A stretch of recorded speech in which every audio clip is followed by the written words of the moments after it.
രണ്ടുപേരും ഒന്നും മിണ്ടാത്തത്? നിന്നോടാ ചോദിച്ചത്. നിനക്കൊന്നും പറയാനില്ലേ?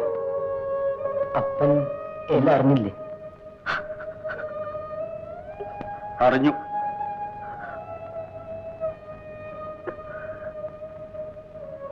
നിന്റെ സർട്ടിഫിക്കറ്റ് എടുത്ത് ചുട്ടുകളഞ്ഞ് പോയി പന കയറ്. ആദ്യമായതുകൊണ്ട് കുറച്ച് ദേഹം വേദന കാണും. സാരമില്ല, രാത്രിയാവുമ്പോ ഇവള് വെള്ളം ചൂടാക്കി പിടിച്ചു തരും.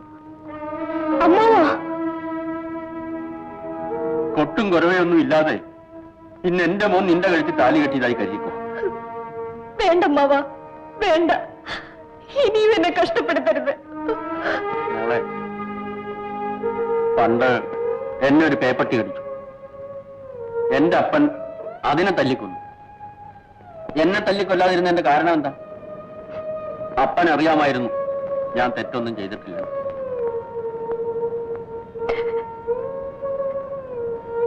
ഇന്ന് നീ ആറ്റിപ്പോയി കുളിക്കണ്ട. മേശമണി വെള്ളം കോരിത്തരും.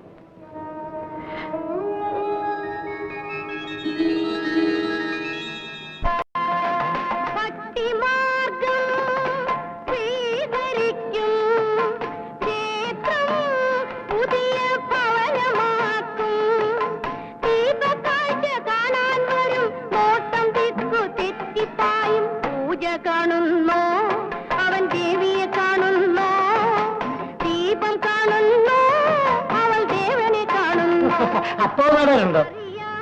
ഇല്ല. ഉടനെ വരുമോ? അവിടെ കിടന്നോളൂ.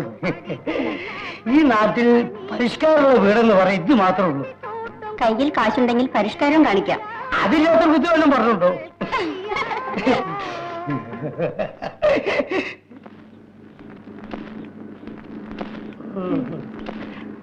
ആ മുത്തം കാരണം നമ്മുടെ ആൾക്കാർക്ക് ഈ നാട്ടിൽ ജീവിക്കാൻ വയ്യാണ്ടായി.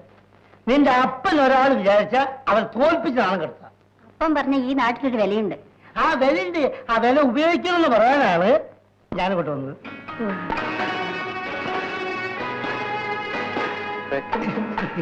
നല്ല പാട്ടല്ലേ?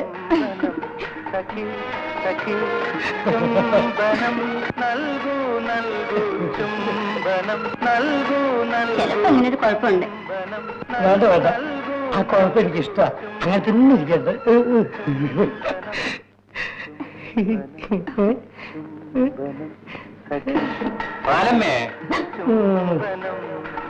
പണ്ടാറടങ്ങി തന്തമാർക്ക് വിവരമില്ലെന്ന് പറഞ്ഞ് വെറുതെയല്ല.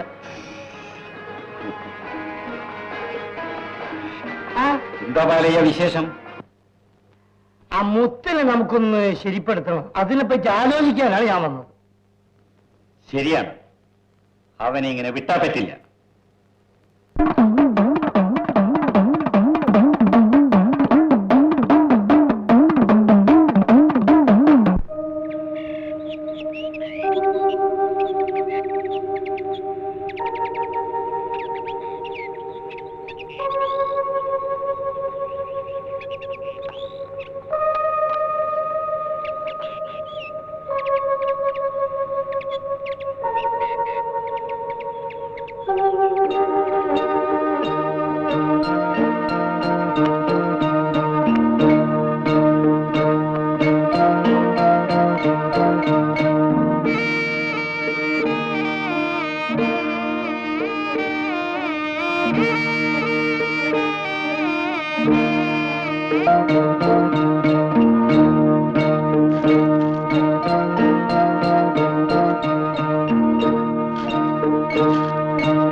സായിപ്പിന് മുത്തനെ മാത്രമേ അടിക്കാൻ ഉദ്ദേശമുള്ളൂ. നമ്മളെ ആരെയും അയാളുടെ ആൾക്കാർ തൊടൂല. പിന്നെ ചേരൊക്കെ അടിച്ചതോ? അത് നമ്മളെ പേടിപ്പെടുത്താൻ. ഇന്ന് പാലയൻ വീട്ടിൽ വന്ന് എല്ലാ വിവരങ്ങളും പറഞ്ഞു. പാലയം പിന്നെ സായിപ്പിന് വേണ്ടിയല്ലേ പറയൂ? നാക്കടക്കട, നീ വിവരമില്ലാതെ സംസാരിക്കരുത്. കാര്യം എന്താണെന്ന് അറിയാമോ? മുത്തൻ മദാമയുടെ തുണി അഴിക്കാൻ നോക്കി. സായിപ്പിന് ദേഷ്യം വരാതിരിക്കോ? അതാണ് ഞാൻ പറഞ്ഞത് മുത്തിനോട് നേരിട്ട് ചോദിക്കാമെന്ന്. നമുക്ക് ചോദിക്കാം. ഇന്ന് രാത്രി 2 തീരുമാനിക്കണം. സായിപ്പിന് പണമുള്ള കാര്യം മറക്കരുത്. ഒരു നളിനാക്ഷ ചെറ്റപ്പ് ചത്താൽ 100 പേരെ സായിപ്പ് ഇറക്കും. ഒരു കാര്യം ഞാൻ പറഞ്ഞേക്കാം, സായിപ്പിനോട് കളിക്കുന്നത് തീക്കളിയാണ്. എന്നിട്ട് ഇന്നത്തെ അടിയിൽ ആരാ തോറ്റോടിയത്? നളിനാക്ഷൻ ഓടിയെടുത്ത് പുല്ല് മുളയ്ക്കില്ല. ഇന്ന് ജയിച്ചത് ശരി, നാളെ നിന്റെ വീട്ടിലെ പെണ്ണുങ്ങളെ ചന്തക്ക് അയക്കാമോ?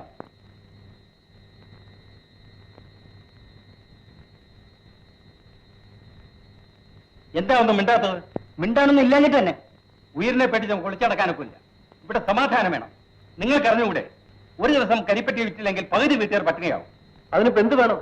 സാഹിബിന്റെ കാല് പിടിച്ച് മാപ്പി ചോദിക്കണം. അല്ലാതെ പിന്നെ ഒരുത്തൻ ചെയ്യുന്ന തെറ്റിന് നമ്മളെല്ലാവരും അടികൊള്ളണം.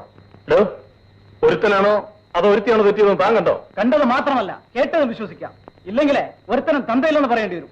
എന്നാൽ മാരിയമ്മൻ സാക്ഷിയായിട്ട് ഞാൻ പറയുന്നു, ഞാൻ തെറ്റുകാരനല്ല. ഓ,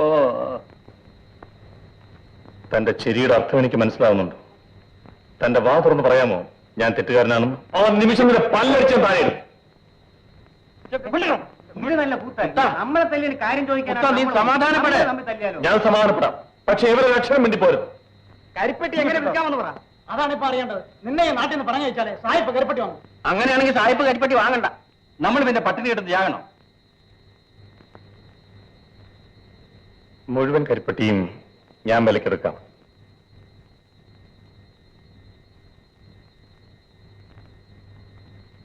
സായിപ്പ് തരുന്നതിനേക്കാൾ കൂടുതൽ വിലയും തരാം. എന്താ, മതിയോ? മതി. ഓ, അത് മതി.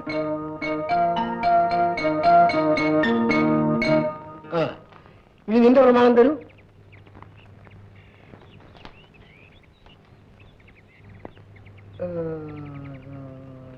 ശരി, ചോദിച്ച പണം ഞാൻ തരും. പക്ഷെ പറഞ്ഞ സമയത്ത് പണം തിരിച്ചു തന്നില്ലെങ്കിൽ വീടും പറമ്പും ഞാൻ ജപ്തി ചെയ്യും. ഒരു മാസത്തിനുള്ളിൽ പണം തിരിച്ചു തരാം. നിങ്ങളുടെ ഒക്കെ കച്ചവടം ശരിക്കും നടക്കുകയാണെങ്കിൽ എനിക്ക് പണം തിരിച്ചു തരണമെന്നില്ല. പലിശ ശരിക്ക് തന്നുകൊണ്ടിരുന്നാ മതി. നല്ല ലാഭം കിട്ടുന്ന കച്ചവടമാണേ. അതെനിക്കറിയാം. അതുകൊണ്ടാണ് ഞാൻ പണം തരുന്നത്. ഞാൻ എന്റെ കണ്ണുകൊണ്ട് കണ്ടതാ സാറേ, സത്യം ഞാൻ പറയാം. എന്താണ്? മദാമയാണ് മുത്തനെ കയറി പിടിച്ചത്. ഓ, അങ്ങനെയായിരുന്നു. ആ മദാമക്ക് ഭയങ്കര കാമമല്ല സാറേ. ആ തവള പോലത്തെ സാഹിബിനെ കൊണ്ട് എന്തിനു കൊള്ളാം?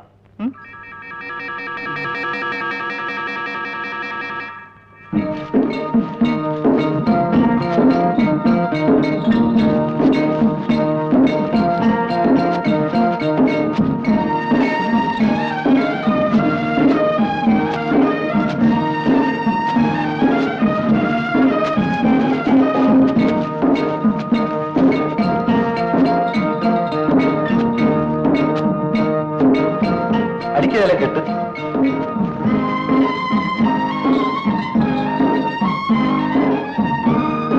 ഭാര്യമ്മേ, രക്ഷിക്കണേ.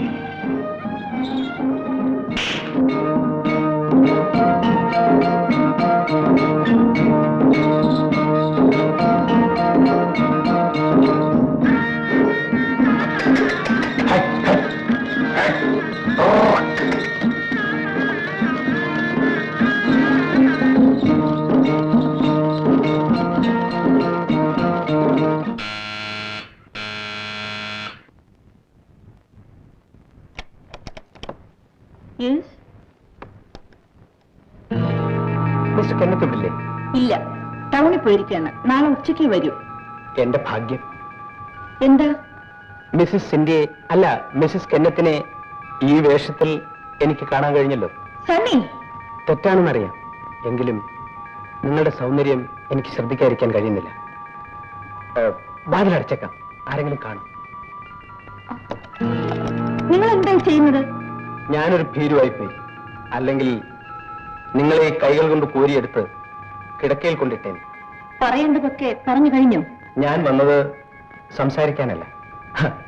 തൂക്കുമരത്തിൽ കയറേണ്ടി വരുമെന്ന് പറഞ്ഞാൽ പോലും നമുക്ക് ചില തെറ്റ് ചെയ്യണമെന്ന് തോന്നില്ലേ? അത്തരമൊരു തെറ്റ് മുഴുവനും പറയൂ. ഒരുപക്ഷെ സിന്ധ്യ എന്നെ ആട്ടിയിറക്കിയാലേ എനിക്ക് വിരോധമില്ല. നമുക്ക് രണ്ടുപേർക്ക് മാത്രം അറിയാവുന്ന ഒരു രഹസ്യമുണ്ടാവും. അതുപോലും എനിക്ക് ചിന്തിക്കാൻ രസമുള്ള ഒരു കാര്യമാണ്. സണ്ണി വളരെ ചീപ്പാണല്ലോ. ഞാനൊന്ന് ചോദിക്കട്ടെ സിന്ധ്യ, ഈ വികാരത്തിന്റെ മുന്നിൽ ആരാ ചീപ്പല്ലാത്തത്? വസ്ത്രത്തിന്റെ നേരിയ നൂലിഴ പോലും മാറ്റി കഴിയുമ്പോഴല്ലേ കാമം യഥാർത്ഥമാകും.